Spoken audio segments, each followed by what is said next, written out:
Sean bienvenidos a esta hermosa noche de jóvenes predicadores. Para mí es un privilegio inmenso el poder compartir con usted que me está escuchando, joven ministro, no sé de qué nación te estás conectando, si puede déjanos acá en los comentarios desde dónde nos estás mirando.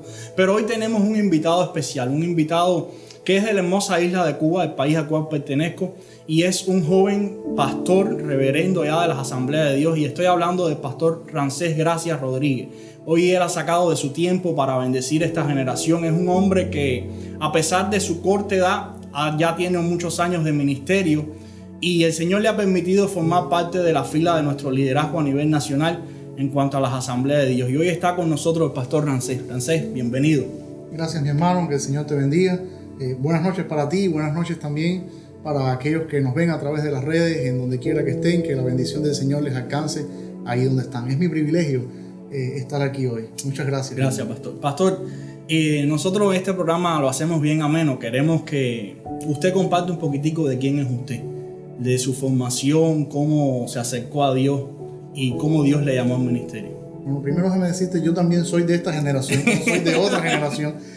Me convertí con 11 años en el año 2000, iniciando el milenio, y a los pocos años el Señor me llamó a un ministerio cristiano. La noche de mi cumpleaños número 15, sentí que Dios me llamaba al ministerio pastoral. De inmediato entonces, cumplo años en agosto, en septiembre siguiente, unas semanas después de haber recibido el llamado, matriculé en el Instituto Bíblico de las Asambleas de Dios. En aquel momento se llamaba EDISUB, y durante 4 años fui estudiante de seminario para lograr el título de bachiller. Durante esos 4 años hice varios ministerios, formé parte de varios ministerios en la iglesia local, ayudando siempre al ministerio pastoral. Bueno, comencé siendo un líder de célula, después un pastor de zona, luego copastor de la iglesia, hasta que finalmente salí ya al ministerio de manera independiente. Pastor, pero hay algo que me llama la atención de su vida y de su ministerio, es que aún siendo joven ha logrado alcanzar algunos títulos. Sabemos que la gracia de Dios está sobre su vida y que Dios le abre puertas, pero hay un esfuerzo humano también, y no es menos cierto que para tener los cargos que usted hoy tiene en nuestra obra, ha llevado tiempo de estudio, tiempo de sacrificio, tiempo de sentarte y decir muchas veces quizás te has querido rendir o no puedo con esto. Y yo quiero que tú nos compartas de qué has graduado en la obra. Bueno, realmente primero, como dice la Biblia, no a nosotros, sino tu nombre, Jehová, sea la gloria. Yo creo firmemente, porque lo tengo en mi apellido y ha sido una constante en mi vida, el ver la manifestación de la gracia divina. Donde quiera que el Señor me ha permitido estar y en cualquier curso que he podido cursar. Pero sí, por la gracia de Dios pude hacer mi bachiller en Teología y Biblia. Luego hice una licenciatura en Teología con Master College and Seminary en Canadá.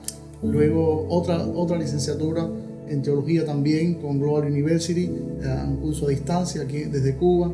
Luego también una maestría en Artes con la misma Global University, y luego una maestría en Divinidad. Pastor, ha estudiado un poco, pero es algo. Pastor, la realidad es que también tienes cargo dentro de nuestra obra. Usted atiende todo lo que es el tema teológico de la obra, todo lo que se publica en nuestra obra, primero tiene que pasar por sus manos, y aún tan joven, qué responsabilidad. Sí, es una gran responsabilidad, es un gran privilegio que entraña una gran responsabilidad. Y vuelvo y te digo, es una manifestación de la gracia de Dios. Yo comencé a servir en las Asambleas de Dios de manera nacional, primero como secretario de la Escuela Dominical. Como secretario nacional de la Escuela Dominical fue donde conocí a tu mamá y donde iniciamos esta amistad que tenemos hasta el día de hoy. Luego también serví escribiendo para la Antorcha Pentecostal, nuestro órgano oficial.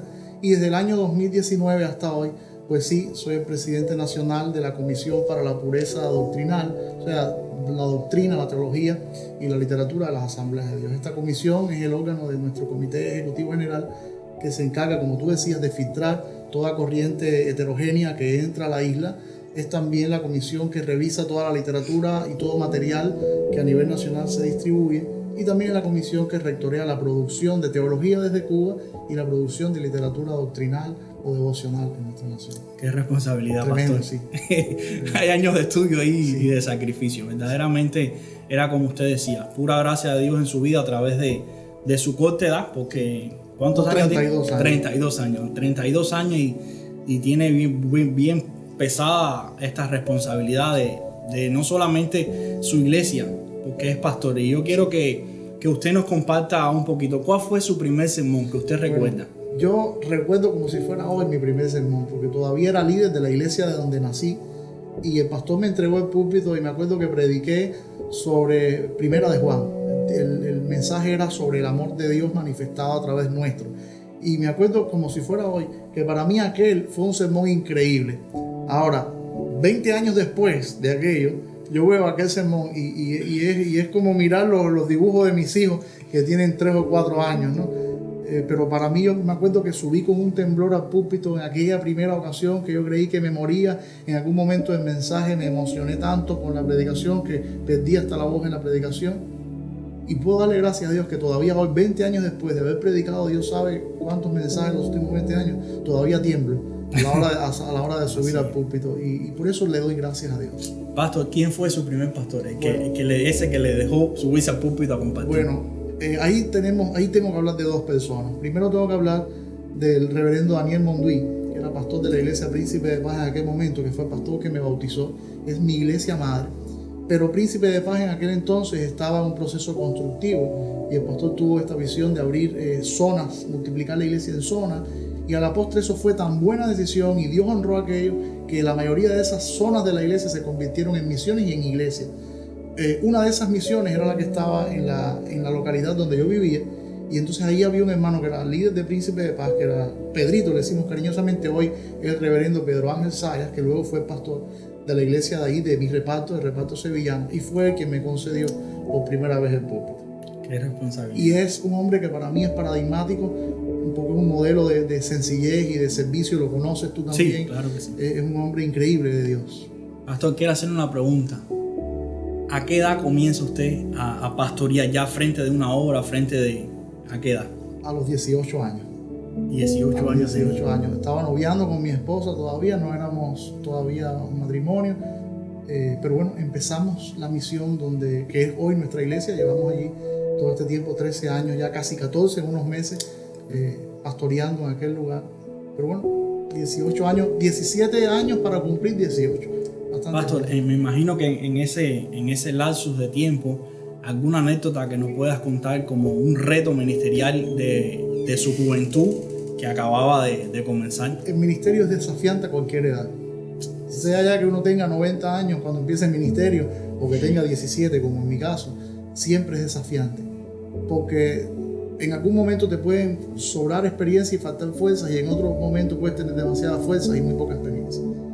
En mi caso, el reto mayor provino de las personas a las que pastoreaba, porque la mayoría eran personas que me duplicaban o me triplicaban en edad. Podían ser mis padres, podían ser a veces mis abuelos, si apretábamos un poquito las cuentas.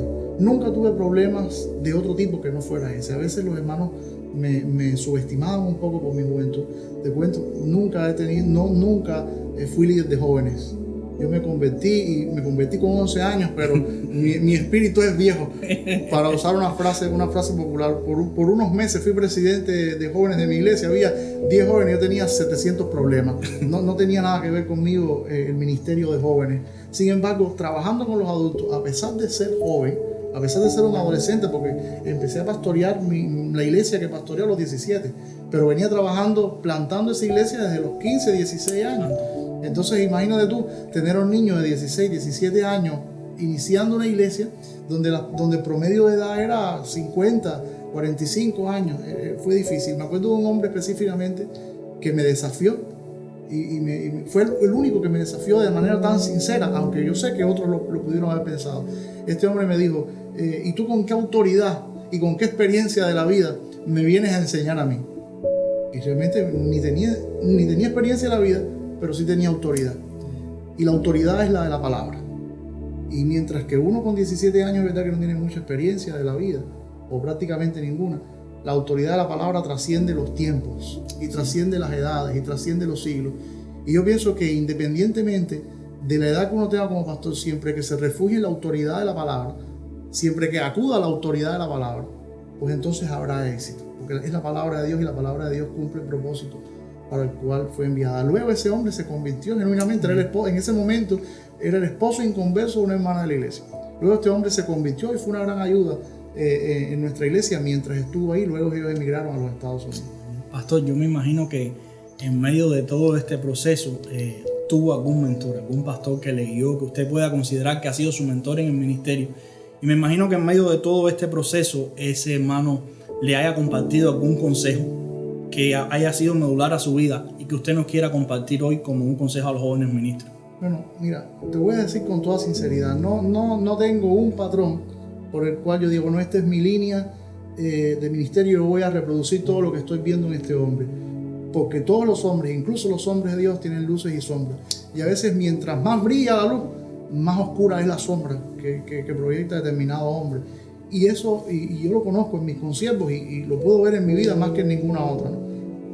Te puedo hablar más que de un mentor, te puedo hablar de hombres de Dios que con sus defectos y virtudes me han marcado para bien y que han de alguna manera contribuido, algunos positivamente, mirándolos a ellos, bueno, puedo imitar esto de ellos y puedo reproducir esto de ellos. Por ejemplo, te hablaba de Pedrito, del pastor Pedro. Él es un modelo increíble de humildad. Y bueno, yo puedo establecer ahí un patrón que imitar en un momento determinado. Te puedo hablar de otros. Te puedo hablar de Lindomar, que es mi amigo. Te puedo hablar del pastor Daniel, que para muchos pastores fue paradigmática su manera de pastorear, no solo por el éxito que tuvo en la construcción de la Iglesia Príncipe de Paz y en el crecimiento de la Iglesia Príncipe de Paz, sino por la manera tan peculiar de impactar en la congregación, en la persona que conforma la congregación. Te puedo hablar de Ángel Toledo, que nos casó y para mi esposa fue pastor de mi esposa, y para mi esposa es todo un paradigma de sencillez, pero también de excelencia en la predicación de la palabra. Y así te pudiera hablar de algunos y no te voy a hablar más de ninguno para que ninguno de mis amigos luego se sienta menospreciado, pero sí, te puedo hablar de mi presbítero, que fue un modelo increíble. Te puedo hablar de los hombres de Dios, de las asambleas, que tal vez no los haya conocido personalmente, pero de manera secundaria su testimonio y su práctica ministerial me ha impactado. Pastor, yo quiero que usted nos comparta brevemente. Sabemos que es todo un estudio que hace, pero ¿cómo usted hace sus predicaciones? ¿Cómo se sienta? ¿Cómo lo hace de manera devocional? ¿O toma un día específico para hacer sus predicaciones? Pero explícanos cómo usted hace sus sermones. Bueno, el ideal al que yo aspiro, que con toda sinceridad no logro todas las semanas con la misma disciplina, porque a veces me encuentro haciendo malabares con todas las responsabilidades de atención de la obra, de la iglesia y de mi propia familia, porque soy padre de 3 hijos y el mejor esposo para la mejor esposa del mundo trato de ser también, ¿no? Pero bueno, mi ideal es tener un día, yo separo los lunes, la mañana del lunes para orar y para comenzar a preparar por lo menos las primeras líneas o el bosquejo más general probable del mensaje. Yo estoy comprometido con la predicación en serie, con la predicación expositiva. Creo que predicar en serie es una gran herramienta para el predicador que tiene que predicar todos los domingos. Y luego estoy comprometido con el método expositivo de las escrituras, de predicación de las escrituras, porque creo que es la mejor herramienta, sin demeritar ningún método, para tener certidumbre de que estamos predicando la palabra de Dios. Aunque tampoco pienso que predicar de vez en cuando un sermón temático bien preparado sea útil, ¿no? Así es. Pastor, hoy quiero que nos comparta a los jóvenes que nos están mirando de diferentes lugares, y con esto en mente, que el Señor hoy le prestó el oído de esta generación de ministros que le está escuchando, para que nos marque con algunos consejos de la palabra que usted quiera compartirnos de lo más profundo de su corazón. Si usted mañana tiene que dejar un legado, usted puede decir: yo quiero dejarle esto a los jóvenes, a mi generación y a la generación que viene atrás, quiero dejarle este consejo de parte de Dios en la palabra. Adelante, pastor. Para que el consejo sea útil, tiene que ser el consejo de la palabra. Y yo, cuando me avisaste de esto, pensé bastante y pensaba en un versículo de la carta de Judas. Es el verso 11, que dice: ay de ellos, porque han seguido el camino de Caín y se lanzaron por lucro en el error de Balaam y perecieron en la contradicción de Coré. La epístola de Judas es un tesoro increíble, porque no llena ni siquiera un pergamino. Es un documento bien pequeño en comparación con otros libros de la Biblia, como el libro de los Salmos, que tiene 150 capítulos. Y es casi milagroso que en tantos siglos la carta de Judas no se haya perdido. Otros documentos se perdieron y presumiblemente de mayor extensión. Por ejemplo, la carta a los Corintios de la que Pablo menciona y no sabemos nada, se perdió en la historia. Sin embargo, Judas fue preservada por el Espíritu Santo para que permaneciera en el canon de las Escrituras. Y yo creo que porque su mensaje es valioso. Lo segundo es que es el lugar tan hermoso que la carta ocupa en el orden del canon, porque está justo antes del Apocalipsis. Y yo creo, sin caer en un fanatismo apocalíptico, no voy a salir a la calle con un cartel que diga el fin se acerca, pero yo estoy convencido que nosotros somos la iglesia de la 11ª hora. Nosotros somos la iglesia, tal vez la generación que vea al Señor venir. Y yo sé que es una expectativa que todos los creyentes han tenido en los últimos 20 siglos, pero esa es mi expectativa y es mi convicción. Yo creo que como iglesia hacemos mal cuando descuidamos nuestra bendita esperanza, el hecho, nuestra perspectiva del inminente retorno de Jesús. Y la carta de Judas trata sobre un tema que para nosotros hoy como iglesia, y más si lo proyectamos hacia esto que te estoy diciendo, como iglesia de los últimos tiempos, es un tema que es vital. Y es el tema de la apostasía y el tema de los falsos maestros. En estos versos que acabamos de leer, cuando Judas dice "ay de ellos", a quien se está refiriendo es a los falsos maestros que de alguna manera se han introducido dentro de la iglesia. Y luego los caracteriza a estos falsos maestros siguiendo tres antihéroes de la Escritura. El primero es Caín, luego Balaam y luego Coré. Y cada uno de ellos encarna un antivalor que nosotros como ministros debiéramos evitar. Un antivalor que por supuesto es la marca de los falsos maestros de todos los tiempos, pero que nosotros hoy estamos viendo. Mi gran preocupación hoy como ministro, primero como cristiano, y luego mi gran preocupación como ministro hoy es el notar cómo muy poco a poco la iglesia, aún iglesias sanas, aún congregaciones sanas, aún denominaciones sanas, se van acercando hacia la falsa enseñanza y se van acercando hacia la contaminación no solo de la doctrina, que es muy peligrosa, sino también a la contaminación de la práctica cristiana, al ser iglesia. Y eso es peligroso. Y los límites que en otros siglos estaban muy claros entre la falsa doctrina y lo que no era falsa, la ortodoxia cristiana, y entre la sana iglesia y lo que no era sana iglesia, hoy no son tan claros para muchos. Y nosotros tenemos que tener mucho cuidado de eso. Ya como ministros, también está el peligro, para mí, fundamentalmente atroz, de comenzar a imitar a los falsos maestros y de adoptar prácticas y estilos y características antivalores de estos falsos maestros y validarlos como genuinamente ministeriales, cuando no lo son. El primero de ellos, y es al que Judas hace referencia, es al camino de Caín. Caín fue el primer hijo de Adán y Eva, lo sabemos, y estamos hablando todos ministros jóvenes que han estudiado la palabra, y sabemos cuál fue su final y sabemos cuál fue su proceso hacia ese final. De hecho, yo estoy convencido de que el rechazo de Dios hacia la ofrenda de Caín no se trataba específicamente del contenido de la ofrenda. No pienso que Dios haya desechado la ofrenda de Caín porque Caín trajese viandas a ofrecer, porque él era labrador de la tierra, era lo que tenía y de lo que tenía traje. Más bien, como otros, no es mi interpretación original de la Biblia, yo creo que el primer problema de Caín estuvo en la intención de su corazón. Mientras que la Biblia en Génesis 4 dice que Abel trajo de los selectos de su rebaño, simplemente de Caín dice que trajo la ofrenda. Y tenemos que tener cuidado con eso, porque nuestro Dios no se va a conformar con menos que la excelencia. Nuestro Dios no se va a conformar con menos que nuestra entera devoción, y nuestra entera devoción es lo que debemos entregar a Él. Entonces hay un peligro. ¿Cómo yo aplico esto al ministerio? Bueno, en primer lugar, cuando entendemos que a Dios como ministros no debemos ofrecerle un servicio rutinario o profesional en el lado negativo de la palabra profesional. Porque es fácil como pastor, cuando uno ya lleva determinado tiempo sirviendo, volverse profesional en lo que hace. Para eso estudiamos, para hacernos profesionales, y no hay nada malo en ser profesionales, adquirir las herramientas para ejercer el ministerio. Pero cuando esa profesionalidad se convierte en profesionalismo y preparamos el sermón del domingo siguiente usando las habilidades que tenemos y nada más, cuando nuestra oración se convierte en la oración rutinaria que como pastores debemos hacer y perdemos el sentido de la devoción genuina y de darle a Dios la excelencia, entonces ahí tenemos un problema.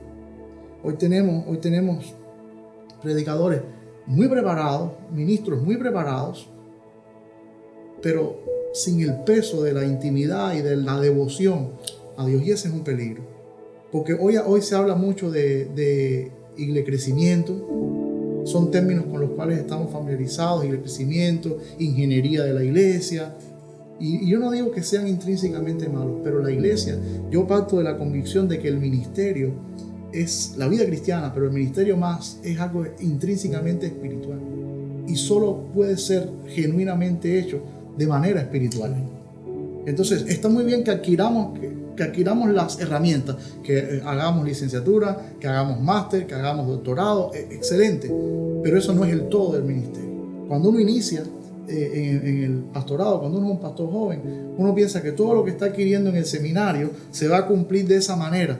Y una de las primeras lecciones que el ministerio te da es que la teoría limpia, esa que uno aprende en las clases del aula de seminario, no es exactamente lo mismo que la realidad del ministerio.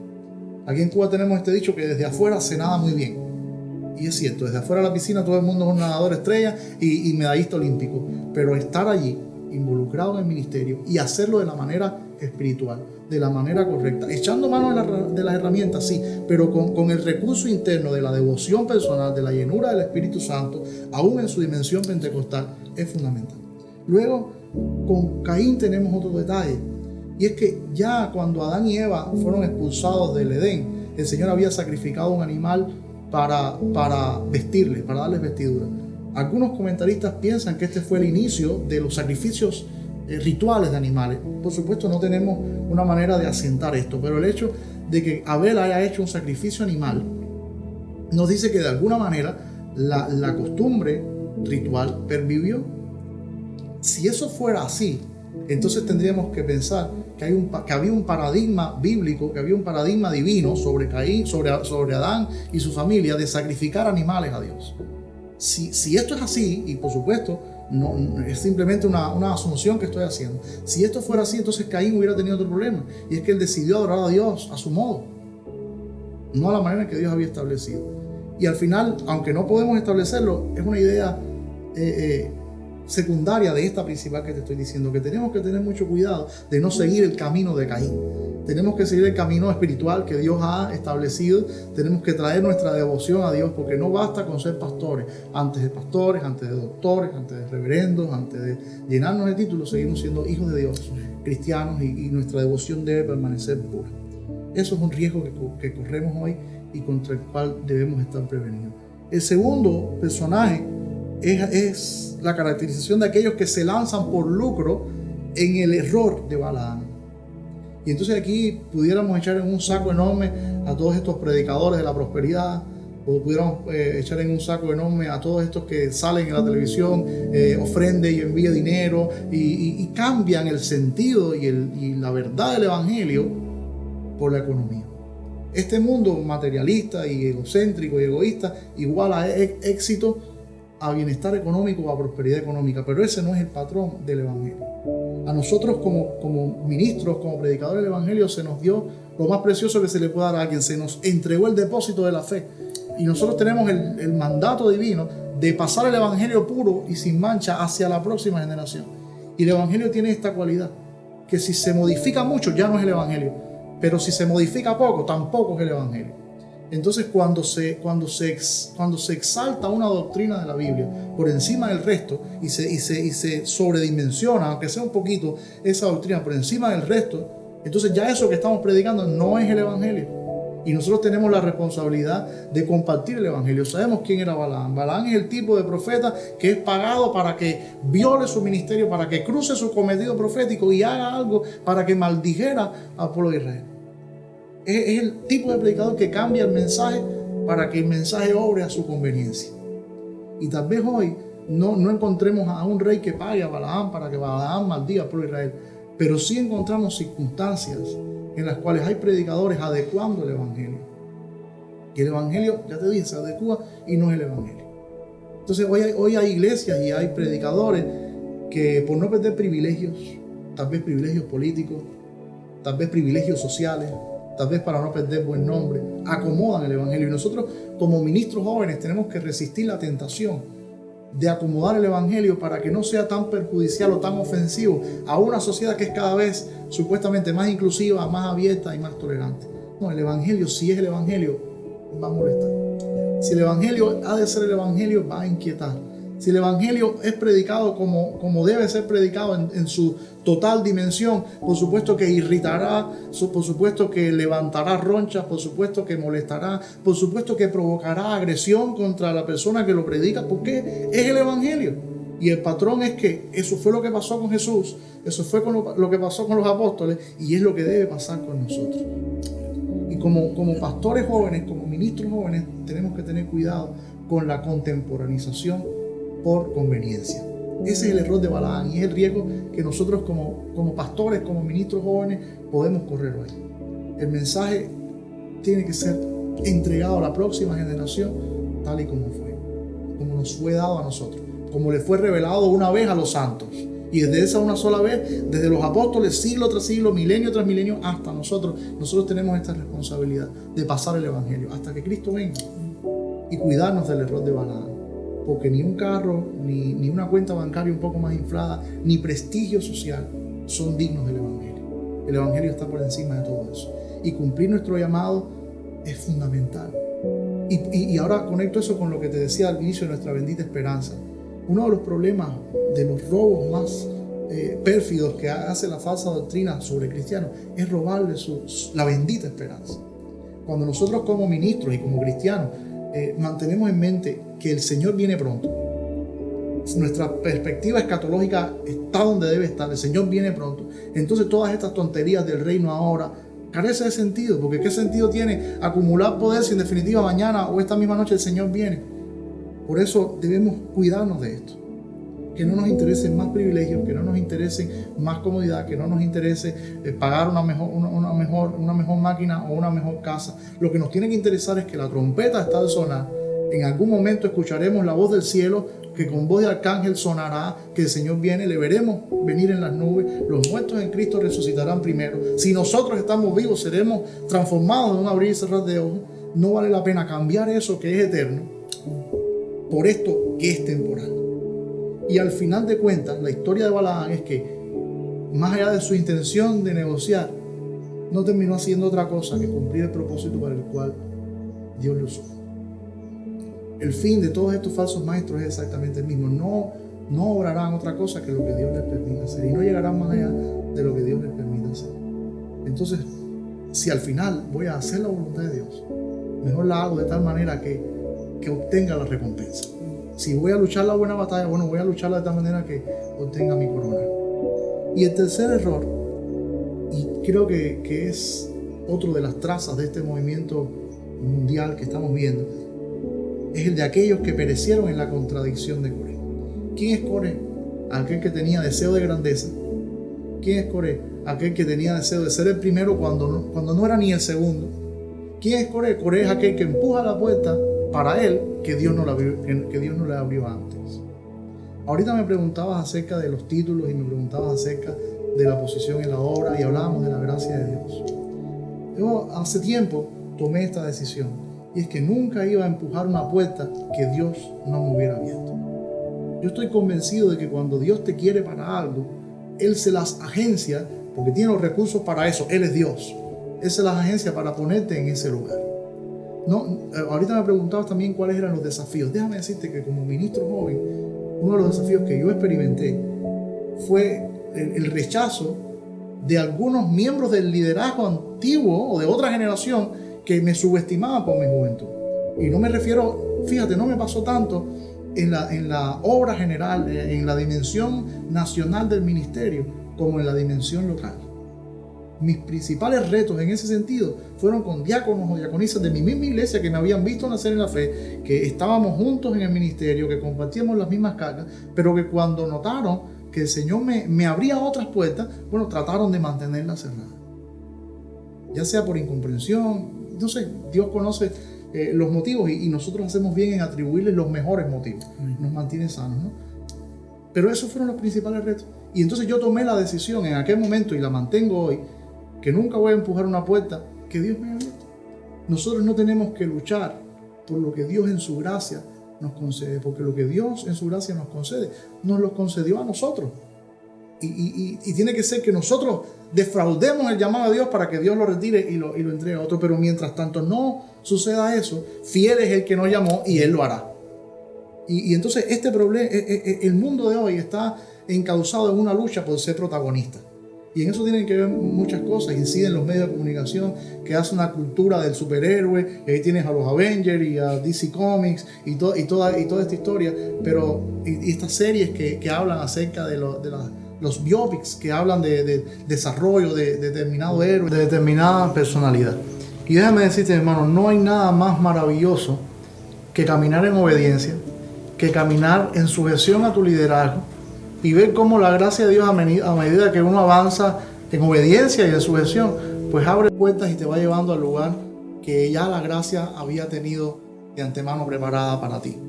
Ese es el espíritu de Cristo. El apóstol Pablo enseña que somos un cuerpo y en el cuerpo hay diversidad de dones, diversidad de ministerios, y nosotros debemos encontrar nuestro lugar en ese cuerpo y cumplir nuestra función en el cuerpo lo mejor que podamos. La contradicción de Coré es precisamente esta, y conocemos de la Biblia cuál es el final de Coré. Es muy triste que la mayoría de los falsos maestros son personas que comenzaron bien.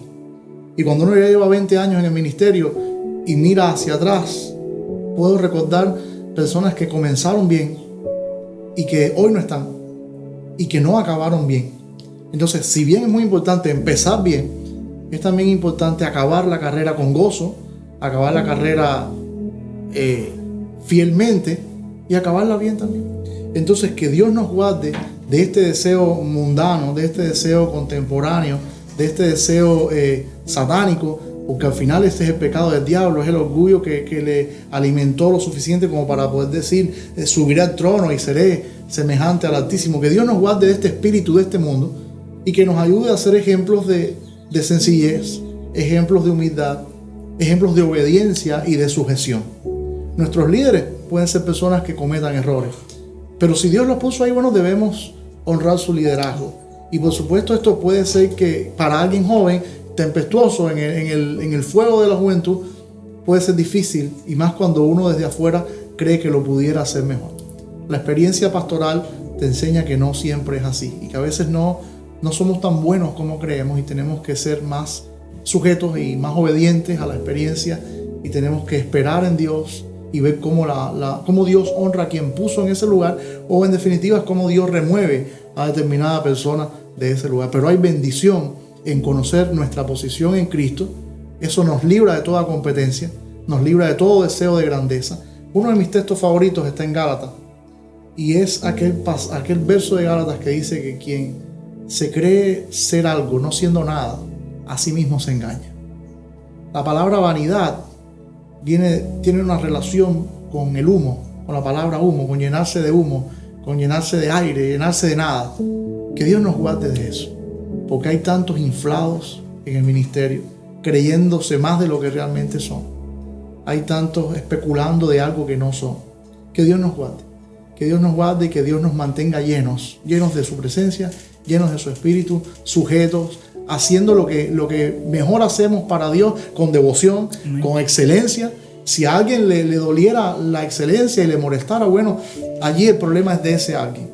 Pero nosotros tenemos que tener nuestro corazón y nuestra conciencia limpia de que no estamos anhelando el puesto de nadie, que no hacemos nada ni por contienda ni por vanagloria, lo estamos haciendo para aquel que lo merece, para aquel que hizo algo mucho mejor por nosotros, que sí es el héroe, que sí es el protagonista, que sí está en el trono, que sí es el Altísimo, que su nombre es el inefable. Entonces nosotros humildemente ocupemos nuestro lugar en el servicio del Rey, sea el que sea. Algunos tendrán ministerios más visibles y más reconocidos, más mediáticos. A otros nos tocará ministerios menos reconocidos por el hombre, pero los ojos de Jehová corroboran la tierra. Los ojos de Jehová corroboran toda la creación, buscando corazones perfectos para con él. Eso es un mensaje que le escuché a Eliseo Villar en mis primeros tiempos de convertido y jamás se me olvidó ese texto. El ojo del Señor está siempre sobre los suyos y no pasa nada por alto, no pasa ningún servicio a nuestro Dios en secreto, que quedará sin recompensa en los cielos. Todo será recompensado en su tiempo. Entonces trabajamos para eso. No tenemos que competir, no tenemos que desear el lugar de Moisés, no tenemos que desear el lugar del líder. Simplemente que no caigamos en la contradicción que hizo perecer a Coré. La rebeldía nunca es de Dios. El egocentrismo nunca es de Dios. Aquí hay una figura central y es Cristo. Nosotros como cristianos debemos librarnos y despojarnos de todo este culto a la personalidad que nuestra sociedad hace. Aquí hay una personalidad que recibe culto y es Jesucristo. El resto no somos otra cosa que siervos de Él.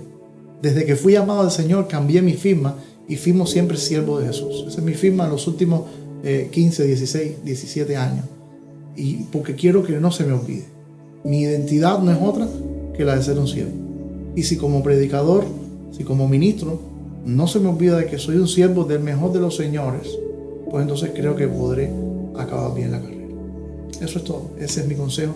Que el Señor nos guarde en la identidad de un verdadero siervo de Dios. Pastor, muchas gracias por este tiempo que ha tomado para invertir en nuestra generación y invertir en las generaciones que vienen. ¿Qué es mi generación? Sí, las generaciones que vienen. Creo que ha sido Dios hablando a cada uno de nuestras vidas, y creo que esta palabra trabajará por el efecto por el cual se envía, y sin lugar a duda creo que nunca había visto este pasaje de esta manera y es un privilegio poder tenerle. Sé que en su agenda, la familia, la iglesia, sus responsabilidades, ha sacado tiempo. Pastor, la oramos por usted, que el Señor bendiga, la gracia y el favor de Dios le acompañe siempre donde quieran que vaya, y que sea Dios llevándole siempre. Y como usted dice, no se preocupe por seguir tocando las puertas. Dios las abrirá y le pondrá en lugares donde Él quiere llegar.